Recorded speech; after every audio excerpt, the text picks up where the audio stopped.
Some people don't scream when they're hurt. They become quiet.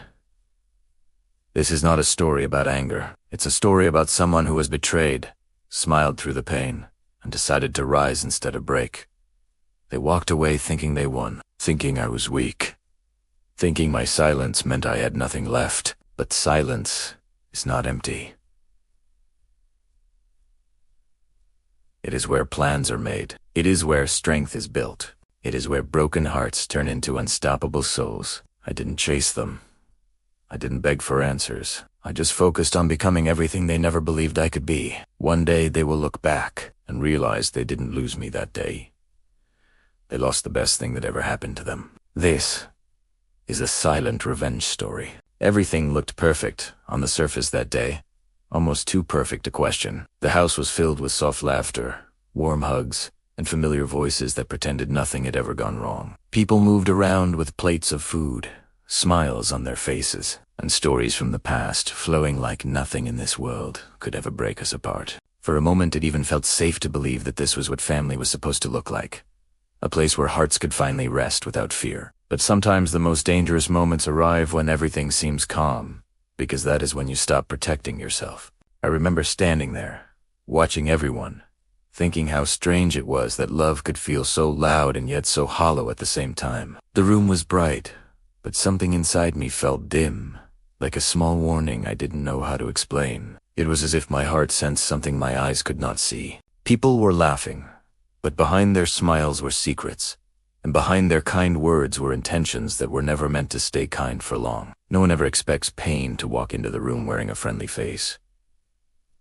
Trust is a fragile thing. It grows quietly between people, built by memories, shared moments, and the belief that those close to you would never want to hurt you. That day, I trusted too easily. I let my guard down because everything looked familiar and comforting. I thought I was surrounded by people who wanted the best for me, people who would protect me, not use me. I didn't know that while we were sitting together, something was already slipping away from me, something that would change how I saw everyone in that room forever. There is a strange kind of silence that comes right before everything falls apart. It is not loud, not dramatic, but heavy, like the air before a storm. You can feel it pressing against your chest, even if you don't know why. That was the silence that filled the space between the laughter and the hugs, between the stories and the smiles.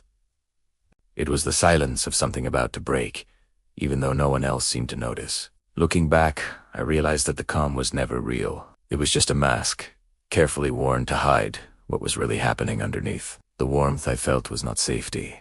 It was distraction. And the smiles that surrounded me were not proof of love, but proof of how easily people can pretend. In that moment, before everything was revealed, I was standing in the middle of a beautiful lie, believing in something that was already being taken away from me.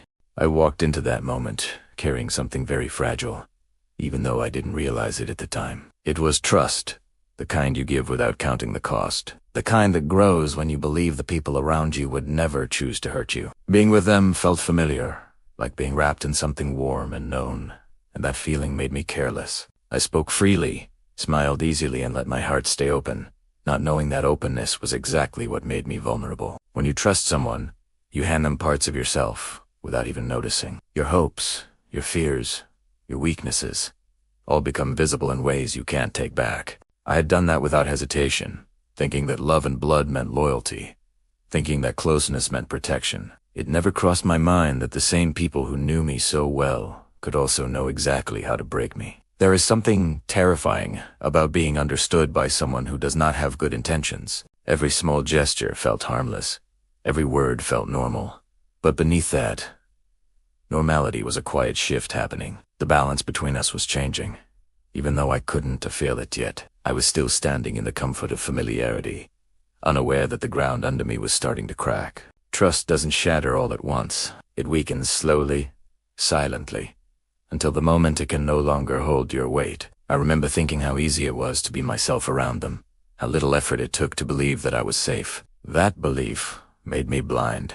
It made me ignore the tiny signs that something was off, the slight hesitation in their voices, the looks that didn't last long enough, the conversations that felt just a little too careful. My heart was busy believing, so it couldn't see the truth forming right in front of it. In that space of trust, I gave more than I should have. I shared things that were meant to be guarded, relied on people who were not meant to be leaned on, and opened doors that should have stayed closed. It felt natural at the time, because when you think someone is on your side, you don't expect them to be sharpening a knife behind their smile. And in that quiet, ordinary moment of trust, the first real damage was already being done.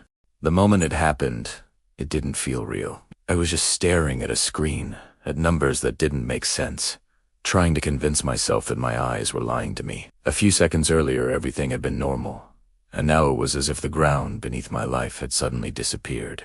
My heart started beating louder, not in panic yet, but in confusion, the kind that makes you feel disconnected from your own body. I kept refreshing, checking again and again, hoping it was some mistake that would fix itself if I just waited long enough. But the more I looked, the clearer it became that this wasn't an error. Something had been taken. Something that belonged to me was gone, and no explanation came with it. There was no warning, no message, no sign that anything was wrong until it was already too late. That kind of discovery is cruel in a very quiet way. It doesn't scream at you.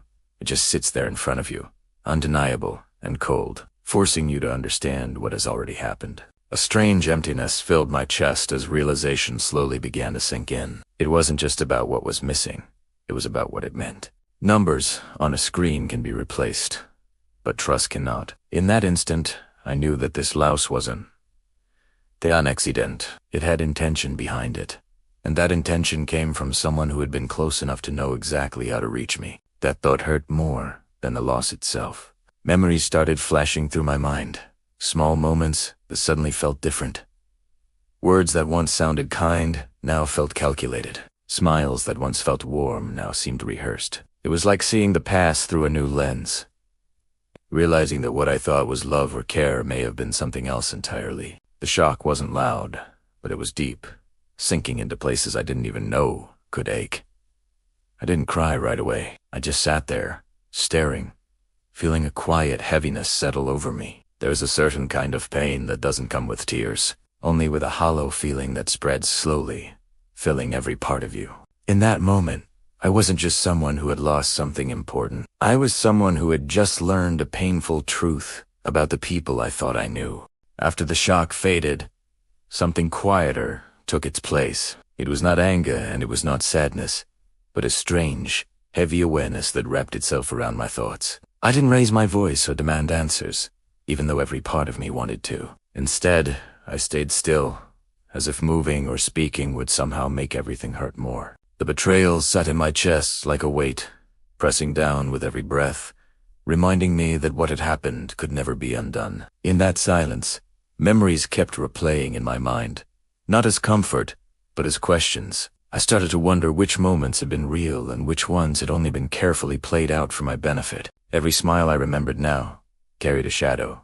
Every kind word felt suspicious. It was painful to realize how easily trust can turn into doubt, how quickly something beautiful can become something that hurts, just to think about. There was a loneliness in that realization that was deeper than being physically alone. I was surrounded by people, yet I felt completely cut off from them. No one else knew what I was carrying inside, and that made it heavier. It felt like I was standing in the middle of a crowded room, screaming silently while everyone else continued to laugh and talk, as if nothing had changed. That invisible distance between us was almost unbearable. I didn't want to give them the satisfaction of seeing me fall apart, so I kept my face calm, my voice steady, and my thoughts to myself. Holding everything in was exhausting, but it also gave me a strange sense of control.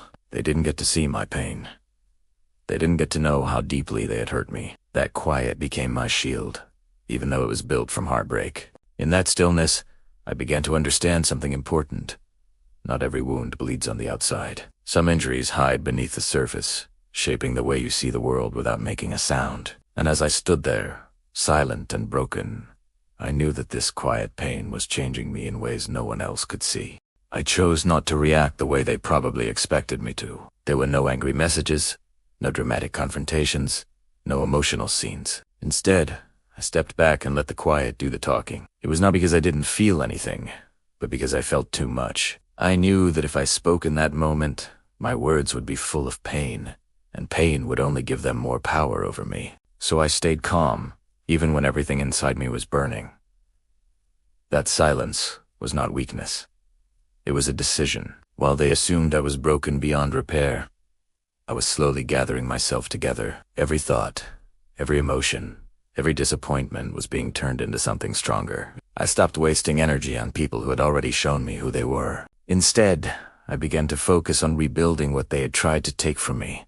Not just what I had lost, but who I was. Days passed, and on the outside, nothing seemed to change. I went on with my life as if nothing had happened, but inside, a quiet transformation was taking place. I was becoming more careful, more aware, and more determined. The hurt was still there, but it was no longer controlling me. It was pushing me forward, shaping me into someone who would never again give so much of themselves to the wrong people. There is something powerful about growing in silence. No one sees the effort, the late nights, the moments of doubt, or the small victories. They only see the final result. And when that day comes, when they finally realize what they lost, there will be nothing left to say. My success, my peace, and my strength will speak for me. I did not need to get even. I only needed to get better. And in that quiet journey of becoming more than my pain, I found a kind of revenge that was deeper than any words could ever be. In the end, I didn't win by hurting anyone. I won by not letting their betrayal define me. They walked away thinking they had taken everything from me. But what they really gave me was the strength to rebuild myself. I became quieter, but also wiser. Softer in heart, but stronger in spirit. And while they stayed the same, I grew into someone they could no longer reach. One day they will remember me. Not for the words I never said, but for the life I built without them. That is the real, silent revenge.